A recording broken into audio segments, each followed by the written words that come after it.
Any questions? Any questions? Right here in the front. Thanks for correcting me on the David Halpern. Don't tell him I forgot his name because I'm going to see him today. I just got his email today, so. He's a cool guy, super smart guy.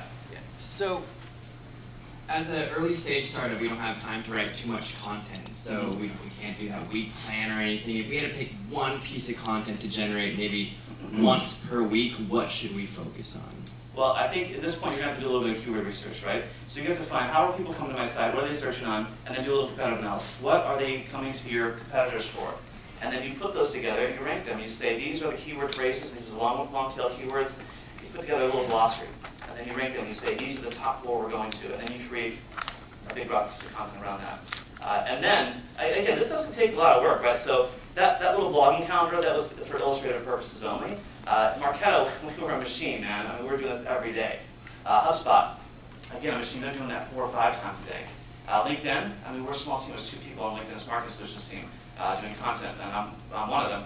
And we post when we can, 2-3 times a week. But it's not, again, you don't have to feed the search engines like that anymore. You used to have to do, we have to have a new piece of content like 10 times a day, whatever. It doesn't matter anymore. What matters is relevance, engagement, and who is linking back to that. It's the only way you're going to rank. It's the only way you're going to get to competition. And if you can find the long tails, if you have a very unique proposition there, then you're going to be well ahead, well much further ahead than most other folks. So, did that answer your question? Yeah, thank you. Cool. Any other questions? Oh, here, a couple of questions. Okay, one from Adam. Adam, I'm heading down to social media market world and then off to the Monsters Rock Cruise. I'm the official photographer for Cinderella and Tesla. Anyone know that? And we know. So, by the way, if you want to join me and Jason at the KISS concert, there's still tickets on Groupon. It's July 3rd. So if you're a startup and you don't have a content marketing platform, what would you use, and what's one that maybe even works well with like CRM systems and stuff? Well, I mean, again, I think, as I mentioned before, Adam, it's a great question. I think you have to start with, I would recommend WordPress just because I have a lot of luck with it. Pantheon is Drupal, but they just announced WordPress support. Again, I have my own music blog, rockandrollcocktail.com. Check it out.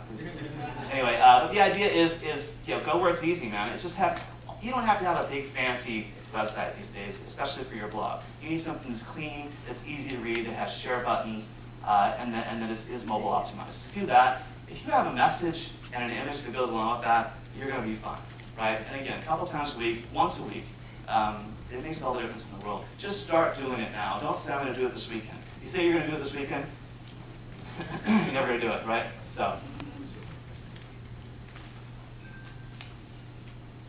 Great presentation. You mentioned the 3 things to measure success of content marketing: the referral traffic, quality of leads, and engagement. Yeah. Referral traffic, easy to measure. Quality of leads obviously can be measured by the close ratio.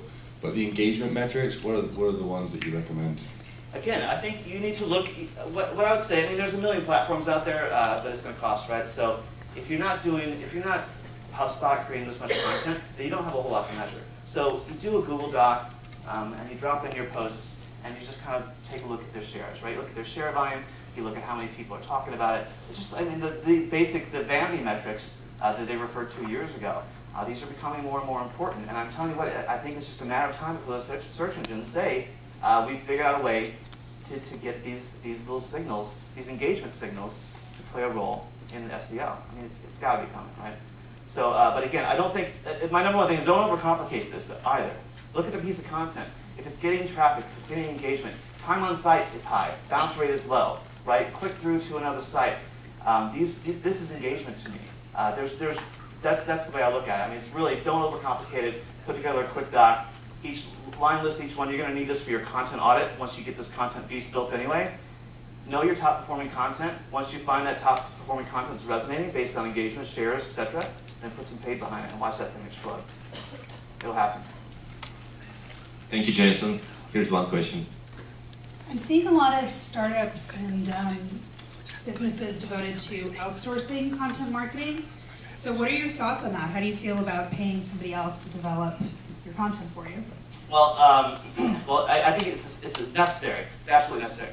When I was at Marketo, we were arguably one of the best B2B content marketing machines because we had vendors that helped us out. So, but what I recommend is you don't want to do, if you have the budget for this, you don't want to get one agency to do everything, because what I found over the past few years is not one agency is great at everything, right? So we have, this is my secret, man. We have 5 to 7 agencies I work with on a piece of content.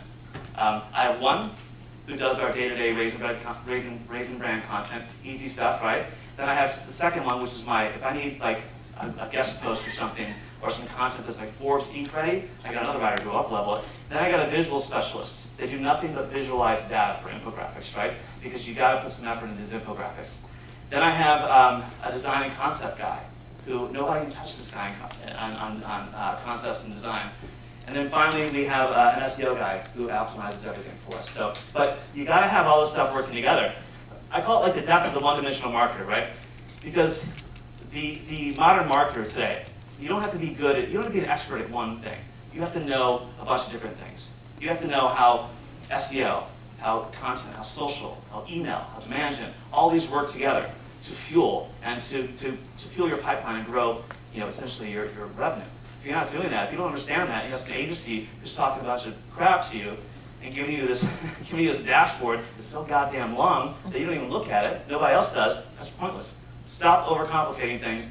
Learn a little bit about everything. I'm not an SEO expert, but I know how SEO affects the content and social that I do. So that's all I need to know. And I know how to manage the team. So. All right, any more questions from the audience before we get ready for the lunch break? Anybody? All right. Awesome. Thank you so much, Jason.